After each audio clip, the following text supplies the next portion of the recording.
Assalamualaikum warahmatullahi wabarakatuh. Teman-teman sahabat lillah, pada di zaman Rasulullah Shallallahu Alaihi Wasallam ada seorang pemuda penggali kubur yang suka mencuri kain kafan pembungkus jasad yang telah dia kuburkan. Sebuah kisah yang tertulis dalam kitab Mukasyafah Al-Qulub karangan Imam Ghazali.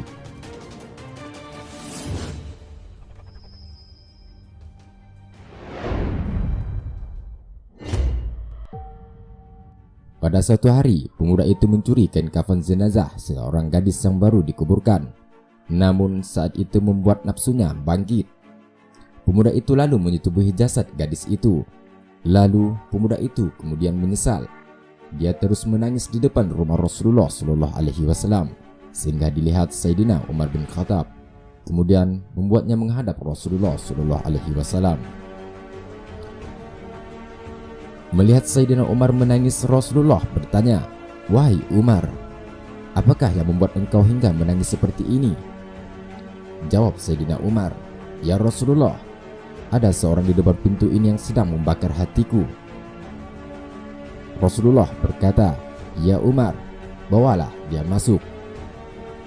Lalu Sayyidina Umar membawa pemuda yang tengah menangis itu masuk. Lalu Rasulullah Shallallahu Alaihi Wasallam bertanya, "Apakah yang sudah engkau kerjakan hingga engkau menangis?" Pemuda itu menjawab, "Wahai Rasulullah, saya telah melakukan dosa yang besar. Saya sangat takut kepada Allah Subhanahu wa Ta'ala. Mungkin Allah akan murka kepadaku." Lalu Rasulullah Shallallahu Alaihi Wasallam bertanya, "Apakah kamu mempersekutukan Allah?" "Tidak ya Rasulullah." "Apakah kamu membunuh jiwa yang kamu tidak hak membunuhnya?" "Tidak ya Rasulullah."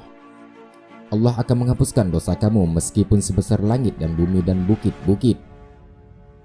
"Wahai Rasulullah, saya sudah lakukan dosa yang lebih besar dari langit dan bumi dan bukit-bukitnya." "Apakah dosamu semakin besar dari aras?" "Dosaku lebih besar ya Rasulullah." "Apakah dosamu lebih besar dari aras?" Ditanya Rasulullah lagi. "Dosaku semakin besar ya Rasulullah." "Apakah dosamu lebih besar dari maaf Allah?" Lalu dia menjawab, "Maafnya lebih besar. Sesungguhnya tidak bisa mengampun dosa besar kecuali Allah yang maha benar yang maha pengampunannya." Lalu Rasulullah bersabda lagi, "Katakanlah wahai pemuda, dosa apakah yang sudah engkau lakukan?" Lalu pemuda itu menjawab, "Saya malu jika memberimu tahu ya Rasulullah." Jawabnya masih dalam keadaan terisak-isak. Karena kurang mengerti maksud dan pengakuan dari pemuda itu, akhirnya Rasulullah Shallallahu Alaihi Wasallam mendesaknya. Lalu Rasulullah bertanya dengan kuat, "Beritahu saya, apakah dosamu itu?" "Begini ya Rasulullah, pekerjaanku sebagai penggali kubur. Saya sudah lama kerja menggali kubur selama 7 tahun. Di suatu hari, saya menggali kuburan seorang gadis dari kaum Ansar.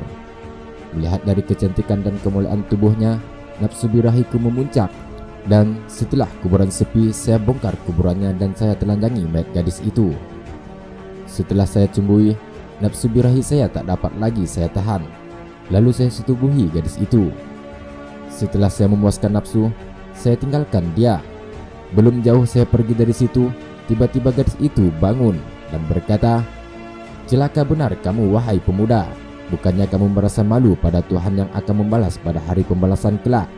Apabila tiba masanya setiap orang zalim akan dituntut oleh yang teraniaya. Kau biarkan saya terlanjang, serta kau hadapkan saya kepada Allah Subhanahu wa Ta'ala dalam keadaan zunub.'"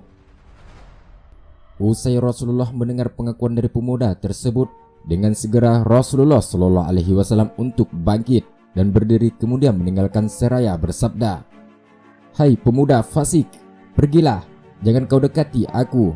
Nerakalah tempatmu kelak. Dan segera keluarlah kamu dari sini." Pemuda itu pun segera keluar meninggalkan rumah Rasulullah Shallallahu Alaihi Wasallam seraya menangis. Dia berjalan dengan arah tak menentu. Sepanjang 40 hari pemuda itu memohon ampun kepada Allah Subhanahu wa Ta'ala. Dan saat malam ke-44 ia melihat langit sambil berdoa, "Ya Allah, aku adalah hamba-Mu yang telah berbuat dosa besar. Sekarang aku datang ke pintu-Mu agar Engkau berkenan menjadi penolong di sisi kekasih-Mu." Sungguh Engkau Maha Pemurah pada hamba-hambamu, dan tiada tersisa harapanku kecuali kepadamu. Ya Allah, ya Tuhanku, terimalah taubatku, dan apabila Engkau sudah mengampuniku, beritahulah Rasulullah Sallallahu Alaihi Wasallam, bila tidak, kirimkan pada saya api dari langit dan bakarlah saya di dunia ini, dan selamatkanlah saya dari siksa akhirat. Tidak berapa lama selepas kejadian itu, turunlah malaikat Jibril alaihi salam menjumpai Rasulullah Sallallahu Alaihi Wasallam. Selepas memberi salam, Jibril alaihi salam berkata, "Wahai Muhammad, Tuhanmu memberikan salam padamu."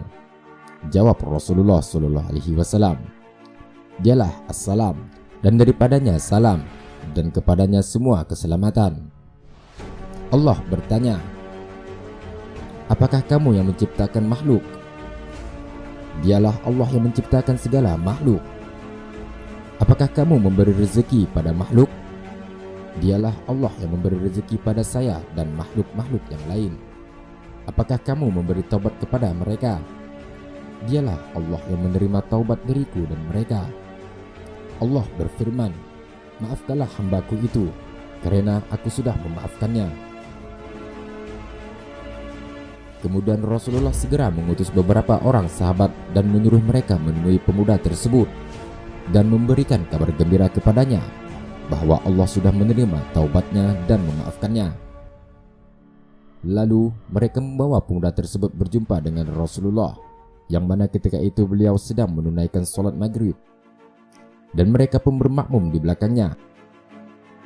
Ketika Rasulullah Shallallahu Alaihi Wasallam membacakan surah Al-Fatihah yang dilanjutkan dengan surah At-Takatsur, selesai baginda membaca hatta zurtumul maqabir, yang artinya kamu telah dilalaikan sehingga kamu masuk kubur. Maka berteriaklah pemuda itu dengan keras sekali dan langsung terjatuh. Dan ketika mereka selesai sholat, mereka dapati pemuda tersebut telah meninggal dunia. Inna lillahi wa inna ilaihi raji'un. Teman-teman sahabat lillah, Nabi pernah mengalami hal seperti itu dan langsung ditegur oleh Allah Subhanahu wa taala.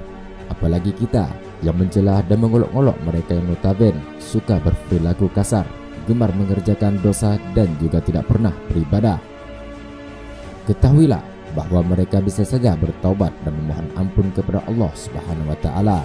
Dan ketika mereka telah berubah untuk tak lagi mendekati dosa, maka bisa jadi mereka lebih baik dari kita yang mengaku setiap hari berbuat kebaikan. Wallahu a'lam bishawab.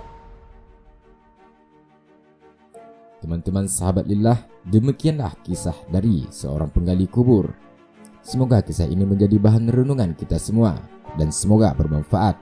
Jika ada yang salah, itu datangnya dari kami sendiri, dan jika benar, sungguh itu datangnya dari Allah Subhanahu wa taala. Jika sahabat suka dengan penyampaian kami, mari dukung kami untuk menyebarkan syiar Islam dengan cara like, subscribe, dan share serido sahabat. Sampai jumpa di video selanjutnya. Assalamualaikum warahmatullahi wabarakatuh.